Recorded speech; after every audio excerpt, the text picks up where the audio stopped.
Dulu dunia ini dikuasai oleh dua blok yang besar. Yang pertama Roma. Makanya dalam Al-Quran ada satu surah Rom. Yang kedua Ghulibatur Rom. Bangsa Roma pernah dikalahkan. Siapa yang mengalahkan Roma? Itulah dia Faris, Persia. Blok barat Roma, blok timur Persia. Raja-raja Persia terkenal dengan ganas, kejam, dan ketika itu terjadilah sebuah eksiden. Seorang tukang masak menjatuhkan setetes makanan di atas meja tuan raja dengan istana kemegahan dan kemewahan. Pantang bagi raja melihat ada tetesan makanan yang jatuh. Pengawal, ini ada yang tidak benar dengan pekerjaannya. Tangkap ini tukang masak. Tangkap koki ini. Apa hukumannya tuan raja? Pancung kepalanya. Karena dia sudah membuat kekeliruan, kesalahan besar. Walaupun setetes makanan, tapi karena ditumpahkan di depan raja yang agung, yang besar, yang hebat, yang kuasa, raja di raja, Syahin Syah, maka pancung kepalanya. Apa yang terjadi pada pelayan tukang masak ini? Sebelum dia mati, maka dia ambil bejana, mangkok tempat makanan, dia isi makanan penuh, lalu dia tumpahkan dia atas meja di depan tuan raja. Raja heran, semakin bangkit emosi kemarahannya. Kenapa kamu tumpahkan makanan di dalam bejana mangkok itu ke atas meja ini? Wahai orang yang akan dipancung hukuman mati. Tuan raja, aku tidak ingin nanti tersebar berita bahwa aku mati dipancung hanya karena setetes makanan yang tumpah di atas meja tuan raja. Lalu, aku ingin agar orang tahu aku dipancung karena menumpahkan makanan satu bejana, satu baskom besar.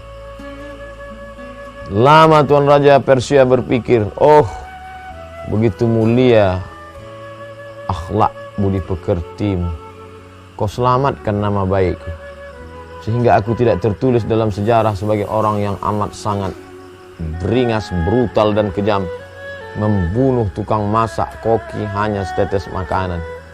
Oleh sebab itu aku berikan engkau ampunan, dan wahai pengawal, lepaskan dia, berikan dia segala hadiah-hadiah, karena dia sudah menjaga nama baik tuan raja. Betapa akhlak sopan santun budi pekerti menyelamatkan diri, jiwa dan raga. Oleh sebab itu betul dalam sebuah ungkapan al-adab fauqal ilmi, tak ada gunanya ilmu S1, S2, S3, postdoktoral, profesor bila tidak berakhlak. Tapi seorang tukang masak yang tidak punya jabatan kuasa apa-apa, hanya mencincang daging-daging, sayur mayur, dihidangkan kepada tuan raja, dia sudah diselamatkan, bahkan dimuliakan, dikenang sepanjang zaman sejarah, dan bahkan dia dimuliakan di hadapan orang-orang yang hanya dianggap biasa-biasa saja. Betapa akhlak budi pekerti. Bahkan Nabi Muhammad SAW dipuji Allah dalam Al-Quran. Apa pujian Allah? A'udzubillahi minasyaitonirrajim. Wa innaka la'ala khuluqin 'azim. Engkau berada dalam akhlak budi pekerti yang agung dan mulia. Itu pula jawaban Sayyidatuna Aisyah radhiyallahu anha ketika ditanya, bagaimana akhlak budi pekerti Nabi Muhammad SAW? Kana khuluquhul Quran. Akhlaknya adalah Al-Quran. Oleh sebab itu, puncak daripada iman adalah akhlak. Puncak dari salat adalah akhlak. Bagaimana kita menghormati orang lain, bagaimana kita berlapang dada, bagaimana kita menjalin ukhuwah. Puncak daripada puasa adalah akhlak. Bagaimana berakhlak kepada Allah, senantiasa merasakan muraqabatullah, pengawasan Allah. Bagaimana merasakan lapar dan sakitnya fakir miskin. Bagaimana merasakan sakitnya orang-orang yang tidak punya ayah, anak-anak yatim. Puncak daripada haji juga adalah akhlak. Bagaimana orang merasakan sama di hadapan Allah. Tidak ada beda antara berkulit hitam dengan berkulit putih, antara orang kaya dengan rakyat jelata. semuanya sama-sama hamba Allah. Kullukum min Adam, semua kamu dari Nabi Adam, wa Adam min turab, dan Adam dari tanah akan kembali kepada tanah. Dan itulah puncak daripada penilaian Allah kepada seorang hamba. Yang akan dinilai adalah akhlak. Ketika ada orang yang ya'ti yaumil qiyamati bi salatin, menghadap Allah Subhanahu wa taala dengan salat yang banyak, salat tahajud, salat witir, salat duha, salat hajat, salat tahiyatul masjid, salat qabliyah, salat ba'diyah, salat wajib, salat sunat.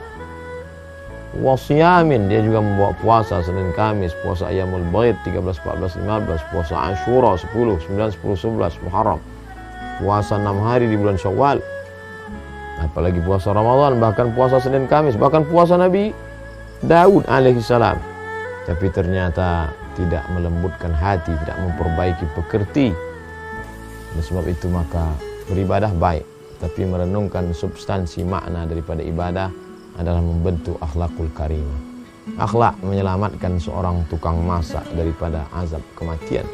Akhlak menyelamatkan seorang pendosa daripada azab Allah. Akhlak menyelamatkan seorang calon penghuni neraka sehingga terselamatkan bahkan masuk dalam surga Allah karena akhlak yang baik dan turun rahmat Allah.